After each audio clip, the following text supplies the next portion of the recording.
Hello and welcome to the Afterburner Weekly Review. I'm Walter Flanagan. And I'm Caleb Shaw. Today we're going to be recapping Week 5 and previewing Week 6 for the 7A Central Conference. We saw lots of good games this past weekend and learned a lot about the teams in this conference. So last Friday there were 4 games played in the 7A Central Conference. Something kind of interesting that we learned this week is after checking the newspaper and checking Max Preps, which is where we get our rankings, they don't really take Max Preps doesn't take into consideration head-to-head matchups. The newspaper has Catholic ranked ahead of Cabot, and on Max Preps, Cabot ahead of Catholic. And if you didn't know, we as Catholic beat Cabot 28-26. So I thought that this was kind of interesting. So we may transition into using some sort of different ranking system besides Max Preps, maybe the newspapers or maybe our own power rankings that we make up. So kicking things off are the 19 Catholic High Rockets who played at home last Friday against the number 18 Cabot Panthers, and they won 28-26. So this game was a thriller to watch. I was in the student section. Cabot scored fast, pretty much like at the beginning of the game. But at then the beginning of the game. Yeah, they missed their PAT, and that made all the difference late in the game. You know, they had to go for 2, and they just couldn't pull that one off. So key to the Rocket victory was the defense. They came up with 2 interceptions and a fumble recovery. Cabot actually fumbled twice, but only one was recovered by the Rockets. Senior quarterback Jordan Eddington scrambled away from pressure and stepped up and ran for the first down when his team needed him to. He plays on the defensive line, so he can actually pretty much bulldoze through people when he runs. He had 2 rushing touchdowns and 1 passing touchdown. And honestly, Cabot, I don't see why Cabot didn't have a full-time spy on Jordan the entire game. Yeah, that's kind of surprising to me also because in the past weeks, Jordan has shown that he can run a lot. And so I just think that it's interesting that these teams haven't taken that into consideration. But it's kind of hard whenever you have a quarterback that weighs over 200 pounds. Absolutely. So the Rockets are now 3-1. They have scored 117 points and allowed for 59 points. So another thing that I thought was interesting about the game was the officiating. It was kind of whack, and it was pretty one-sided, and it should never be an excuse as football players to blame the refs, and even though we won, it was just really interesting. There were several targeting plays that I thought should have been called, including on 2 of our best receivers, and they didn't call it. I thought that was interesting. Kind of made me mad at the same time. The one that made me the most mad, though, is if you watch in film, there's a play where number 3 from Cabot, who is really, really good, and in fact, I think Ohio State walked into our locker room and then immediately walked out, and we thought that the Ohio State scouts were probably looking at him, but he was running down the sidelines and stepped probably a whole yard out of bounds, and it's clear, and there's 2 refs behind him, and they didn't call it, and that ended up being a touchdown, so that was super frustrating. There were several other fouls. One of my good friends, he plays defensive line. His name is Jonathan Bournet. He gets just tackled, which is against the rules whenever you're playing defense. So an offensive line tackled him. And then he immediately gets up and gets blocked in the back, and it's really, really clear. And the refs were right there. It was still kind of funny, though. But the officiating, I mean, it's just kind of inconsistent. They would be super relaxed about some things and then super strict on other things. So throughout the game, they're telling us to get our pads below our knees the entire game. And so it just was interesting that they were strict about that but pretty relaxed on other rules. So the Rockets came away with a dub, and I think that's all we can ask for. The number 18 Cabot Panthers play the 1-3 Southside Mavericks this Friday at home in Cabot. So looking ahead to this Friday, the number 19 Rockets play at the number 1 Bryant Hornets, and they are 4-0. This is going to be a big game. I don't think that the Rockets have anything to lose going into this situation. We've been playing tough.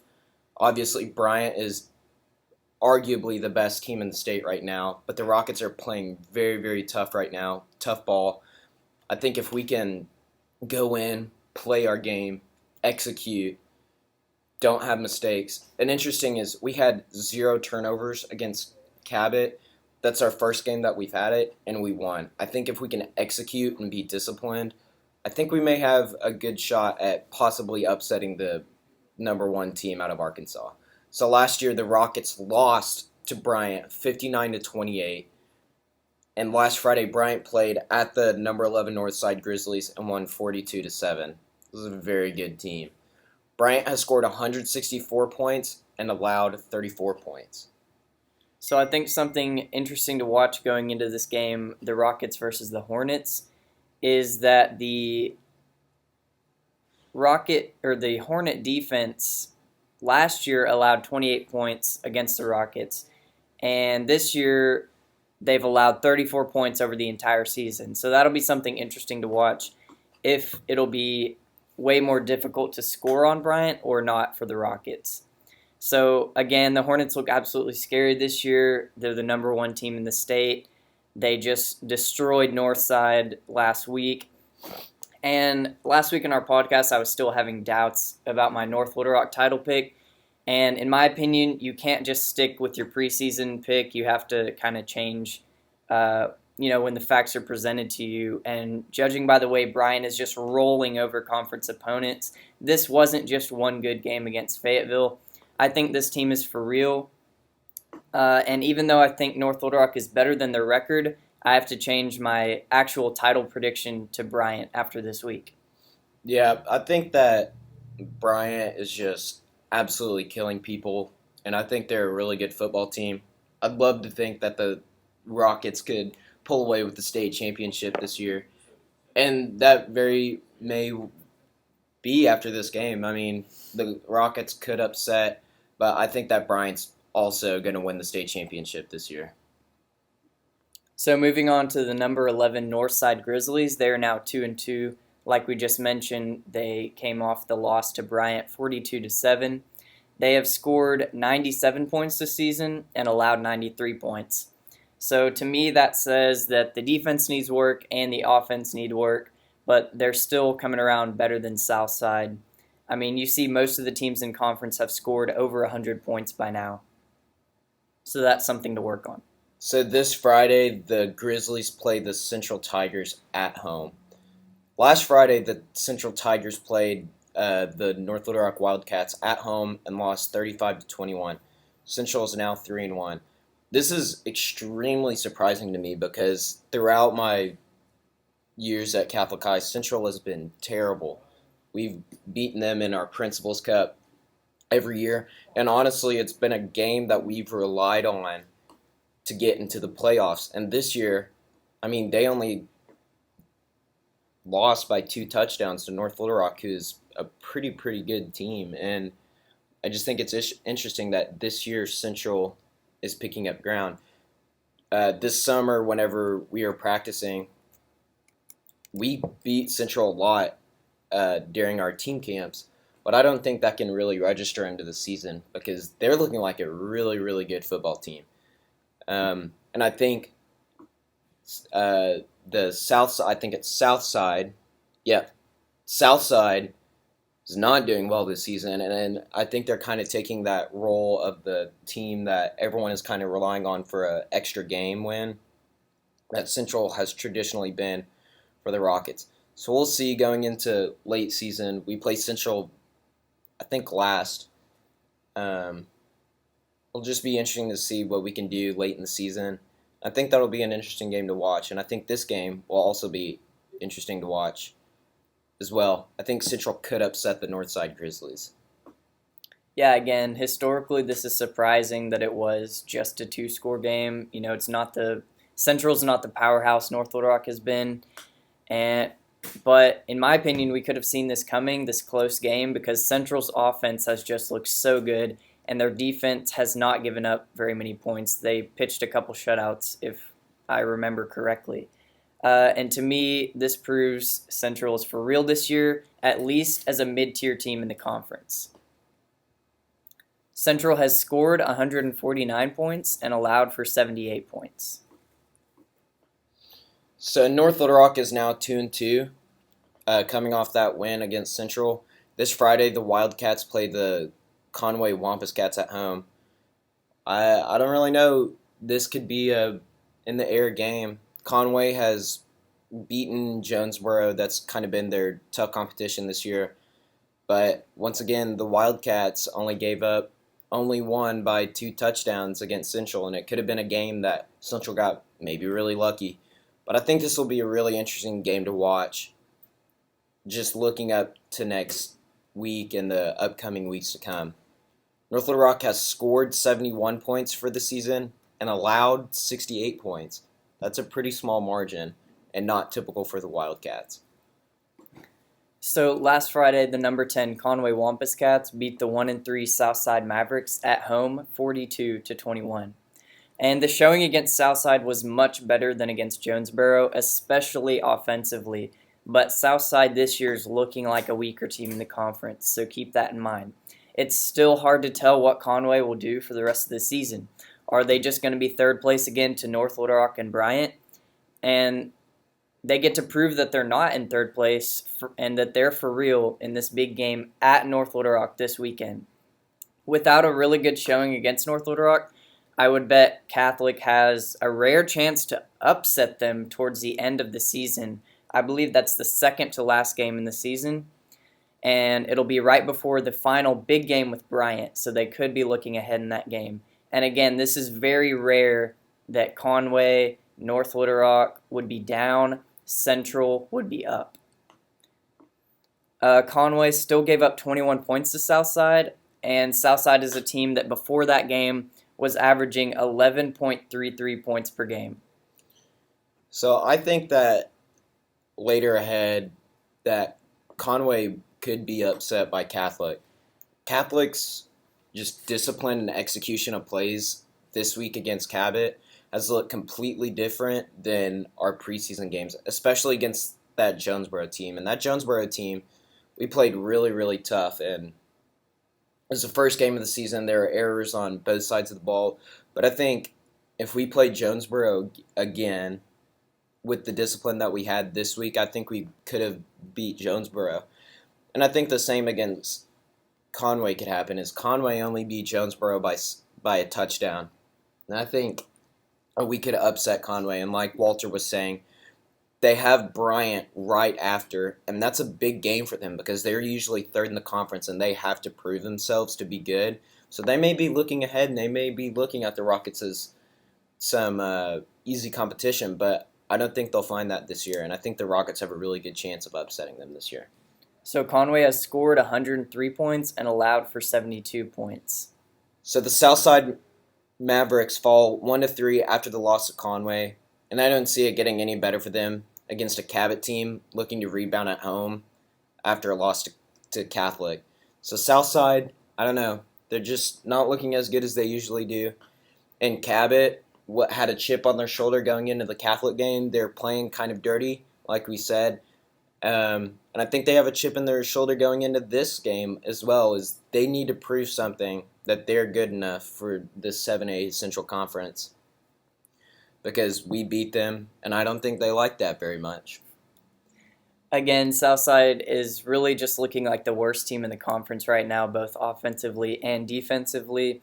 Luckily, though, they doubled their average points per game against a conference opponent, so possibly turning things around in Southside Fort Smith mid-season, especially on the offensive side of the ball. So, once again, whenever teams are looking ahead for the playoffs, at least for the Rockets, we look at games that we could possibly win. That's not really a great way to look about it because the coaches want us to focus so much on the present game. But I really think that, or in past, we've often fallen to both of these Fort Smith teams and relied on that Central win. And I think this year we could possibly get a Southside or a Fort Smith team win. I think that'd be really huge. I think it's going to be against this Southside team.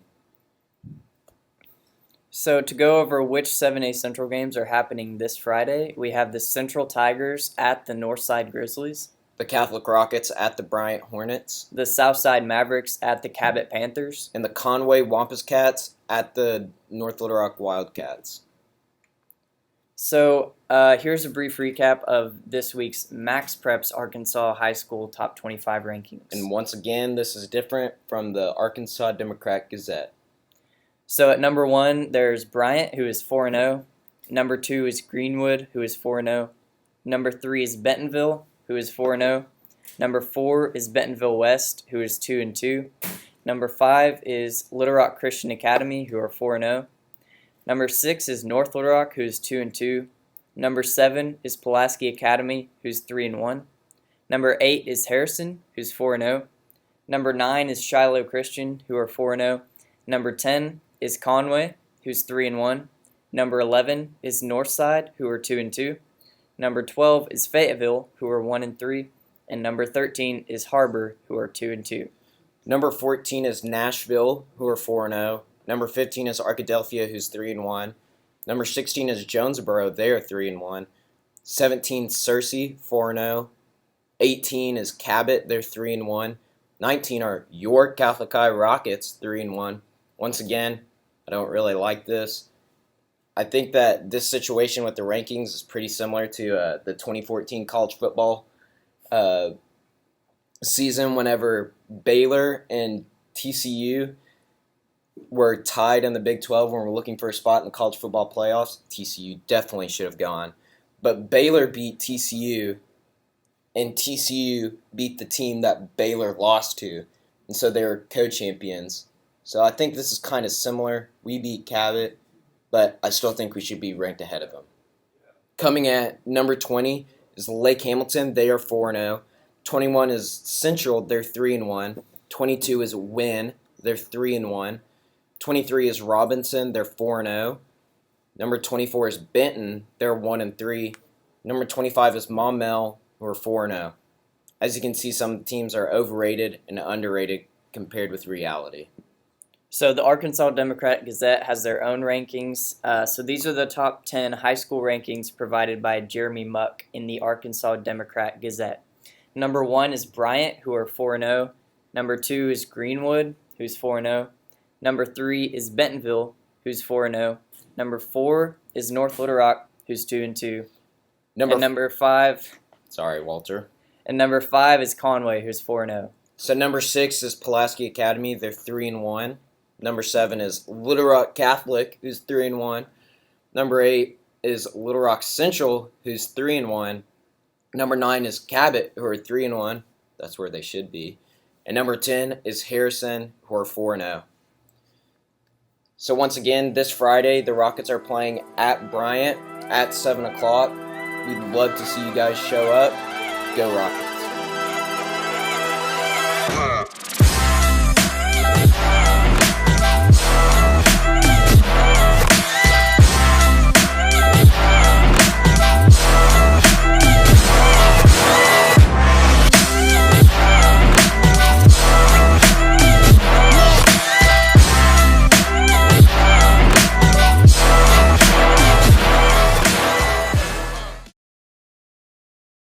The Afterburner is a student-led podcast series that covers sports at Catholic High. It is written, directed, produced, and edited by Walter Flanagan and Caleb Shaw. Thank you to the Catholic High Student Journalism Department for allowing us to use their online platform to post content. The Afterburner can be found at liftoffnews.com.